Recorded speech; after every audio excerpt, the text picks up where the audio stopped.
Hello, welcome to Microfiche Microphone. I'm Micah, and on this channel we look at microfiche from the past, old newspaper articles in the public domain, and we look at them with our modern eyes, our modern perspective, and see what we can learn from them. On this microfiche time capsule, we are returning to the Gentleman's Magazine. As difficult as some of the font is to read, it is also in context. It has a lot more substance than some of the articles I have been reading from the other newspapers I've been looking at. So I decided to return to it. So we are looking at the Gentleman's Magazine from January 1800. So I thought that was a good place to go back to. This article is hopefully entitled An Humorous Selection from the Newspapers. I thought that was very fitting, considering that's kind of what I do, is select humorous things from the newspapers. So hopefully it will be a fun thing to read. So let's take a look. I have not read this yet, but I am interested to see what it will be about. Now this, inside the newspaper itself, it does not have a title, but I am assuming that I found the right article. So let's find out. January 9th. Mr. Urban. The first object of a man condemned to spend a solitary evening at an inn is the newspaper. After a fast of perhaps 2 or 3 days, he hears with great peevishness, yes, the paper is in hand, sir. When at length it is brought, he devours voraciously paragraphs from Holland, Germany, Switzerland. When these, like a plum pudding at the beginning of a dinner, have had the effect of dampening his appetite, he proceeds more coolly to examine the advertisements. Unfortunately must he be who has such a disorder as he cannot find a certain cure for. Uncommon his wants, if he cannot here see a supply offered. Fastidious, if he cannot at least pick up some amusement. I do not pretend that this observation is new. It has been offered to the public with those powers of wit and humor to which I have no pretense. As, however, I do not remember to have seen anything of the sort very lately, will you allow me to try whether I can furnish 5 minutes' amusement to any of your readers? It will at least tend to remove the tedium which I now feel myself. Okay, so it looks like we got the right article. Let's keep going. The king's true honey water for cleaning and sweetening the hair, leaving a refreshing perfume behind, removes the greasy surface peculiar to some hair, conveys an information which may be very agreeable to ladies of a certain description. Query, however, which is preferable, the stickiness of the honey or the greasiness of the hair. That's a good point. I don't really recommend using honey to wash your hair with.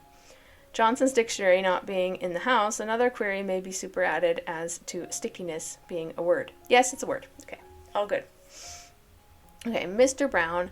Oh gosh, I really hope that these acronyms mean something, but I have no idea what they mean. Okay, Mr. Brown, PLLSMC, SLMLPS, whatever that means. Okay, member of the Physical Society of St. Bartholomew's and Guy's Hospitals, etc.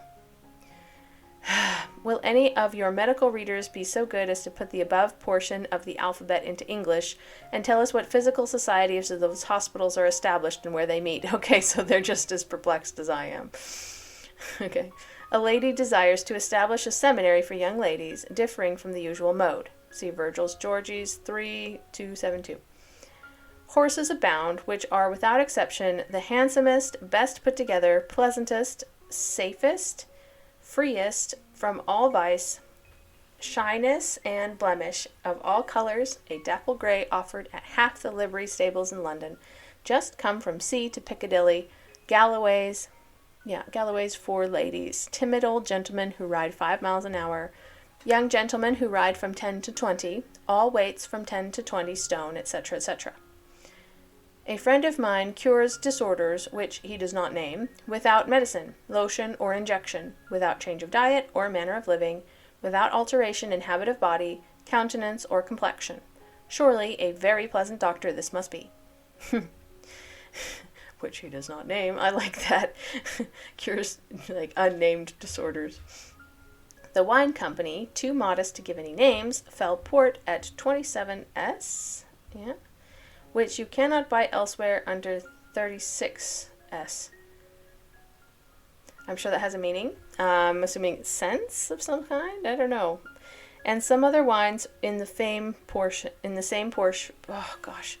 And some other wines in the same proportion, but are true and anti-Gallicans. No French wine in their cellars or garrets. I've never heard the word anti-Gallicans. Interesting.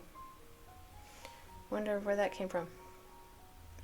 The accident which befell the Queen we had not heard of before.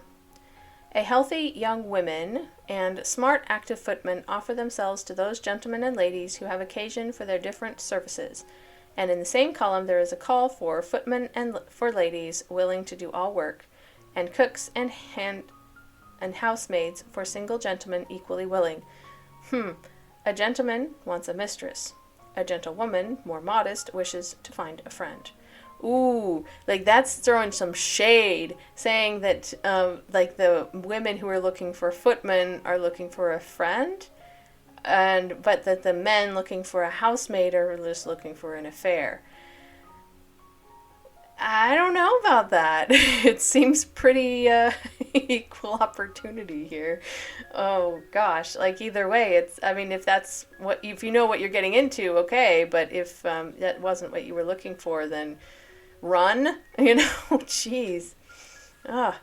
Mr. Gardner, who cures all complaints, complains that a person calling himself Dr. Gardner sells spurious medicines. Okay, Mr. G's great object is to relieve the poor. This will be easily believed, as his advertisements are manifestly for his own benefit. Ease his own poorness, right? Gosh.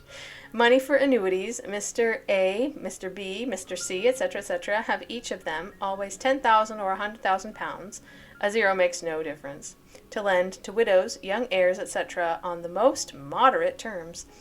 Are all of them men of the first character and respectability, and if they assume names, they do not merely from modesty. From the repetition of these advertisements, we must suppose that there really are young widows, young heirs, etc., who want money, and who apply to these gentlemen.